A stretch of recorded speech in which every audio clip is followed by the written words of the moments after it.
At 59 years old, Pastor Clarence McClendon is no stranger to making headlines.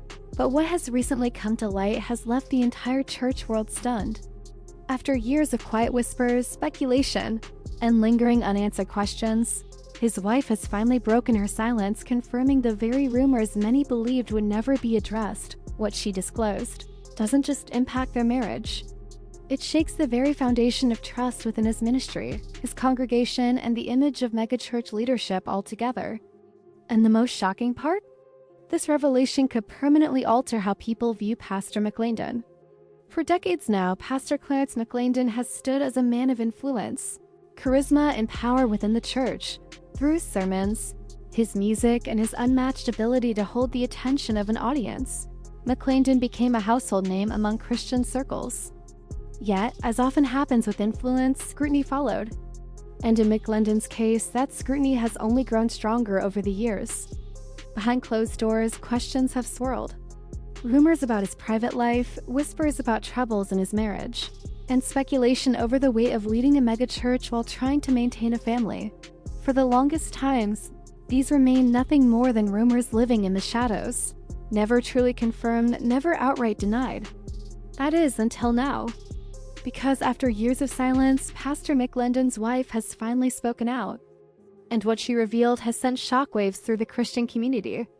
This isn't just gossip, it's confirmation, forcing us to take a closer look at the true cost of leadership, the pressures of fame within the church, and the humanity of a man many placed on a pedestal can no longer be ignored.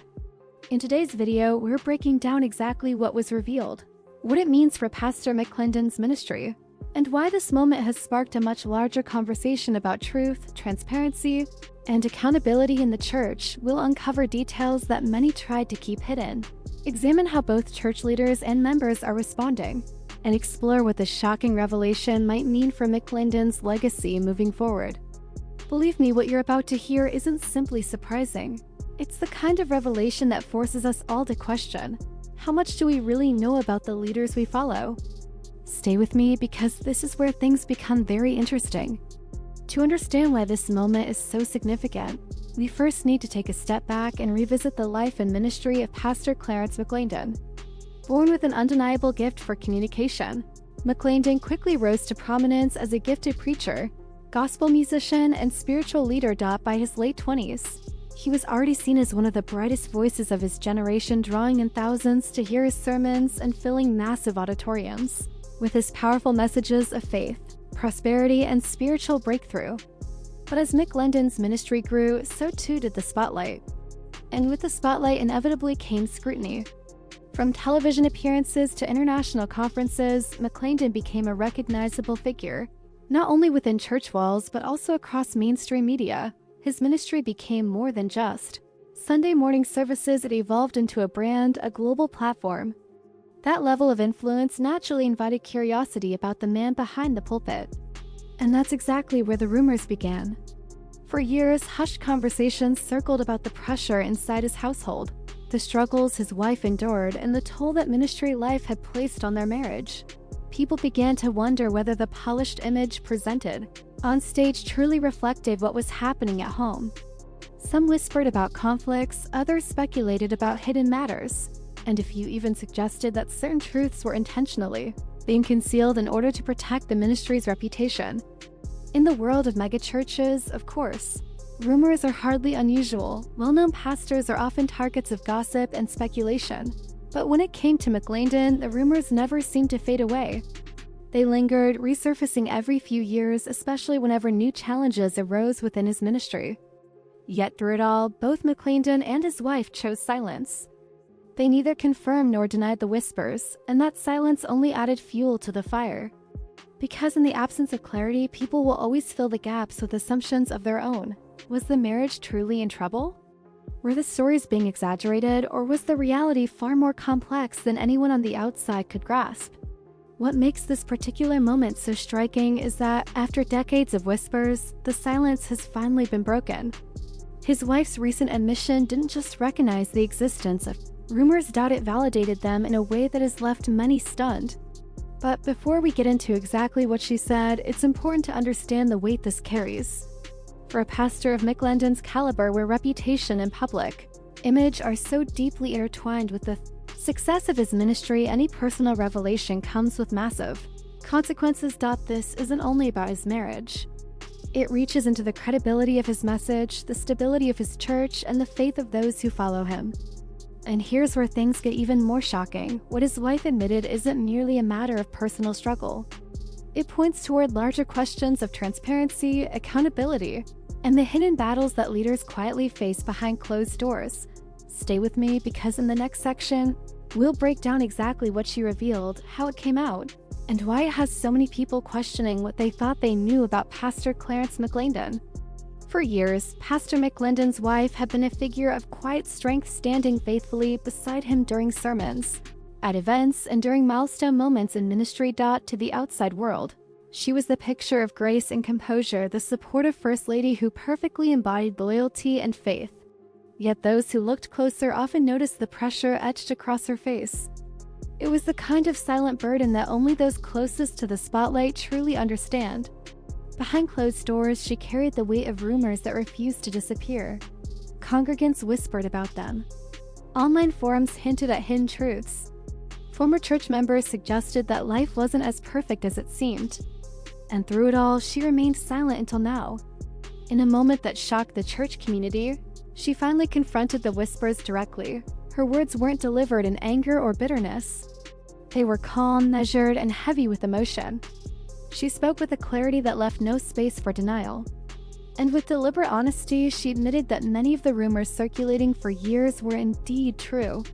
This wasn't some casual remark or an unguarded slip. It was intentional, it was direct, and it was powerful. According to her, life behind the pulpit wasn't nearly as glamorous as it looked from the outside. The relentless demands of leading a megachurch, the constant travel, the financial pressures, and the expectation of perfection all took a heavy toll on their relationship. She described seasons of deep loneliness, times when the ministry seemed to take priority over the marriage, and moments when appearances mattered more than the reality of their struggles. But this is where the revelation became even more shocking. She didn't just acknowledge challenges in their marriage, she hinted at a consistent pattern of behavior that raised serious questions about transparency within the ministry itself. According to her, certain choices, both personal and professional, were driven less by conviction and more by a desire to uphold an image for a congregation that had placed their trust in McClendon's leadership. Those words landed heavily. To many listening, her confession felt like the curtain had finally been pulled back on a world they were never meant to witness. Suddenly, the polished sermons, the sharp suits, and the magnetic stage presence all felt different. What had once been admired now looked like a mascotio. Carefully constructed performance concealing the real, very human struggles taking place behind the scenes. Perhaps the most heartbreaking element was the way she spoke about her silence. She admitted that, for years, she stayed quiet, partly out of loyalty, partly out of fear of backlash, and partly because she didn't want to harm the ministry they had built together. But silence always comes with a cost. And for her, that cost meant living under the constant shadow of rumors that never disappeared. By speaking out and confirming the truth, she wasn't simply unburdening herself, she was revealing the sobering reality that no leader, no matter how anointed or admired, is free from life's struggles. In doing so, she forced the church to face an uncomfortable question: how much do we really know about the people we raise up on pedestals? Now here's the part that makes her words even more explosive. The way she framed her confirmation wasn't limited to her marriage, it pointed toward a bigger issue inside the church world, where image too often outweighs integrity, and silence tends to protect the system instead of the people. That's why many are left asking if this moment is solely about Pastor McClendon or if it serves as a wake-up call for megachurch leaders everywhere.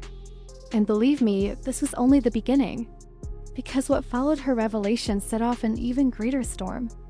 The reactions from church members, critics, and even other pastors took the story from shocking to absolutely explosive. When Pastor Clarence McClendon's wife finally broke her silence, word spread like wildfire. This wasn't just a quiet statement made in private, it was a public declaration that demanded attention. Within hours, social media lit up with reactions pouring in from every corner of the Christian community. The same congregation that once stood in awe of their pastor now found themselves wrestling with conflicting emotions. For some, it was heartbreak. They had invested years of loyalty, tithes, and trust into the ministry only to watch the flawless image they believed in shatter before their eyes. Members posted online, admitting they felt betrayed and deceived. Others confessed they weren't entirely surprised, acknowledging that for years they had sensed something wasn't right. Yet not everyone saw her words as a betrayal. For many, it was a moment of admiration for her courage. They praised her honesty, commended her for finally speaking truth to a system that often silences spouses, and insisted her transparency made her more relatable than ever before. In fact, her words humanized the ministry in a way no polished sermon ever could. Meanwhile, critics outside the church wasted no time responding. Commentators who had long accused megachurch leaders of hypocrisy seized this moment as proof of their arguments. Headlines began circulating, blogs erupted with analysis, and YouTube channels focused on church controversies jumped on the story. Immediately, there was a sudden surge in content analyzing every single word she spoke. For critics, this wasn't only about McClendon himself, it was about what he symbolized, the unchecked power and influence often held by celebrity pastors. But perhaps the most fascinating responses came from other pastors and church leaders. Some quietly began to distance themselves, avoiding public association in order to safeguard their own reputations. Others chose the opposite path, standing firmly in his defense, insisting that no leader is flawless and that grace should be extended even when failures are exposed. And then there were voices suggesting this moment should serve as a wake-up call for the entire megachurch system, highlighting that transparency and accountability had been ignored for far too long. Behind the scenes, sources claimed that McClendon's closest allies were scrambling to contain the fallout. Emergency meetings were allegedly called, press statements drafted, and serious conversations about the ministry's future began circulating. Would McClendon step down even temporarily? Would he offer a public apology? Or would he attempt to stand firm and simply weather the storm? The fallout grew even more complicated because of timing. At 59 years old, McClendon had reached a stage in life where legacy mattered more than ever. Each word he spoke, every action he took, and every new revelation would either solidify his reputation or unravel it completely. And in the view of many, his wife's confession had already begun rewriting the narrative. Church members started asking uncomfortable questions. Should they continue giving financially to the ministry? Could they trust sermons on integrity when the reality at home told a different story? And the most haunting question of all, if one of the most polished and respected leaders in the Christian world could face such struggles, what did that mean for the entire megachurch system? Here's where the fallout turned even more dramatic. Whispers began circulating about whether other prominent pastors figures like Bishop T.D. Jakes, Gino Jennings, and others might be battling similar issues in private.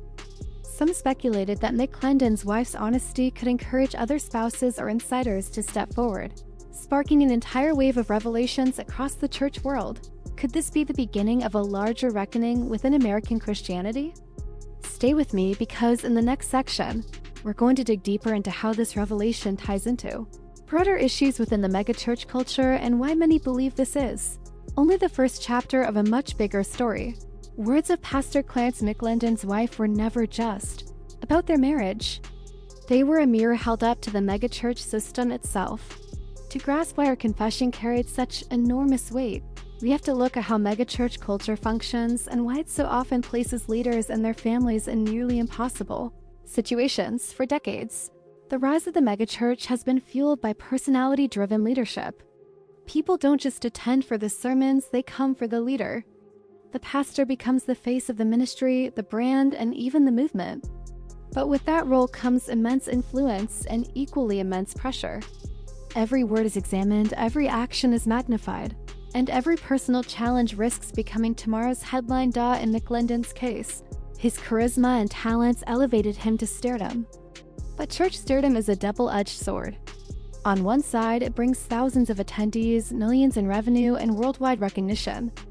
On the other, it creates an impossible expectation of perfection, a standard of holiness that no human can realistically sustain. From the pulpit, everything appeared polished.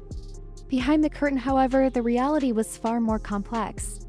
That's why his wife's confirmation of the rumors cut so deeply. It wasn't merely about their marriage, it was about the unspoken realities so many megachurch leaders fight to conceal. the never-ending tension between public ministry and private life. For every smiling family portrait, there are restless nights. For every fiery sermon, there are quiet uncertainties. And for every picture of unity, hidden fractures may exist. This isn't something unique to McClendon. Over and over again, we've seen the same storyline unfold, from financial scandals to moral failings. The megachurch world has been hit with controversy after controversy. Yet the cycle repeats itself. The leader projects strength, the family stays silent, and the truth emerges only once it can no longer be contained. What makes the words of McClendon's wife so striking is that they didn't come from a critic or an outsider. They came from the person closest to him, the one who lived their reality day in and day out. By speaking openly, she pierced the carefully maintained illusion of perfection that so many churches strive to uphold.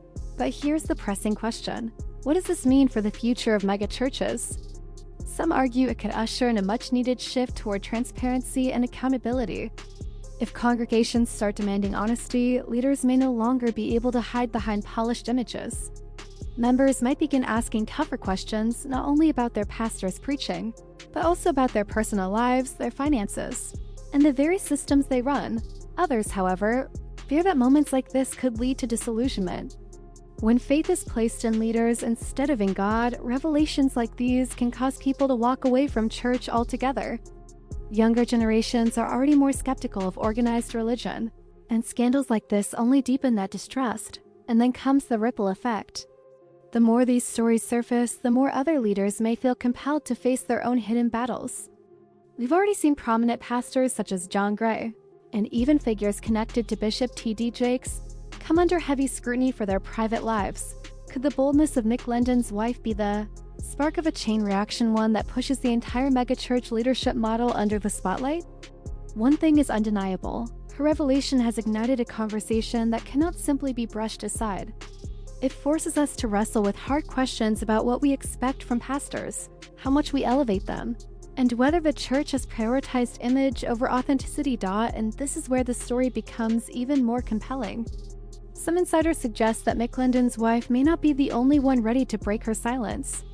Others in similar role, spouses, family members, even church staff, may look to her courage as the permission they've been waiting for to finally share their own stories. If that unfolds, the church world could be staring down one of the greatest waves of transparency it has ever witnessed. But before racing too far ahead, we need to circle back to Clarence McClendon himself. Because although his wife's words have reshaped the narrative, the question that hangs over everything now is, how will he respond? Will he cling to protecting his image, or will he seize this moment of truth and lead through vulnerability?